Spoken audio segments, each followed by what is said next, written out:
मुंबईच्या मानखुर्दमध्ये 3 मजली बांधकाम कोसळून मोठी दुर्घटना, 6 जणांचा मृत्यू झाल्याची माहिती। भाजप नेते गिरीश महाजन यांच्याकडून घटनास्थळाची पाहणी। नाशिक, पुणे, सातारा, रायगडला आज पावसाचा रेड अलर्ट, तर मुंबई महानगराला ऑरेंज अलर्ट जारी। सोसाट्याचे वारे वाहण्याचाही इशारा। मुंबई कोकण किनारपट्टी आणि घाटमाथ्यावर 8 जुलैपर्यंत रेड अलर्ट जारी। पुढचे 3 ते 4 दिवस जोरदार पाऊस बरसणार, नागरिकांनी सतर्क राहण्याचं हवामान खात्याचं आवाहन। मुंबई, पुणे, ठाणे, नवी मुंबईसह रायगड आणि पालघर जिल्ह्यातील सगळ्या शाळा आणि महाविद्यालयांना सुट्टी जाहीर। अतिवृष्टीच्या पार्श्वभूमीवरती प्रशासनाकडून खबरदारी। कोकणात पावसाचं थैमान, रायगडमधील 3 नद्यांनी धोक्याची पातळी ओलांडली। नागोठणे शहरात पुराचं पाणी, चिपळूणमधील बाजारपेठा जलमय, तर रत्नागिरीतील जगबुडी नदीही इशारा पातळीवर। रायगडच्या सुधागड तालुक्याला मुसळधार पावसाचा फटका, पालीच्या अष्टविनायक श्री बल्लाळेश्वर मंदिरामध्ये पुराचं पाणी शिरलं। मुख्य सभागृहामध्ये पहिल्यांदाच पाणी शिरलं। कोल्हापुरात पुराचा धोका, पंचगंगेचं पाणी यंदा पहिल्यांदाच पात्राबाहेर।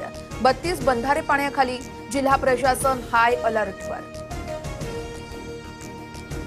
जोरदार वादळी पावसामुळे मुंबईमध्ये झाड कोसळून 3 जणांचा मृत्यू। चेंबूरमधील स्कूल बस दुर्घटनेनंतर कुर्ला कमानी नौपाडा परिसरात झाड कोसळून एका व्यक्तीचा मृत्यू, तर आरे कॉलनी परिसरात एका 19 वर्षीय तरुणाचा दुर्दैवी अंत। महापौर रील स्टार, मात्र रीलवरून कामं होत नाहीत। किशोरी पेडणेकरांचा रितू तावडेंना टोला, तर मी रील स्टार की रिअल स्टार, मुंबईकर ठरवतील, तावडेंचा पलटवार। राम मंदिर चोरी प्रकरणाचा निष्पक्ष निकाल लागेपर्यंत स्वस्थ बसणार नाही, उद्धव ठाकरेंचा निर्धार।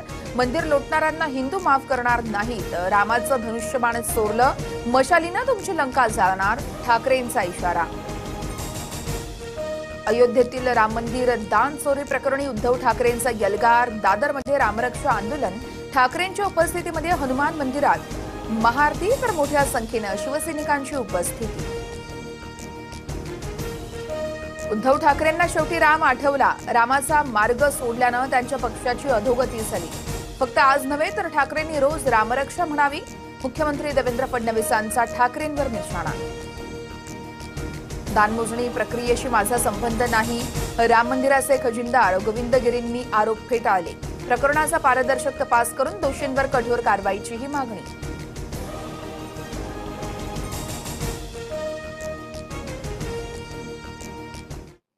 नमस्कार, गुड मॉर्निंग।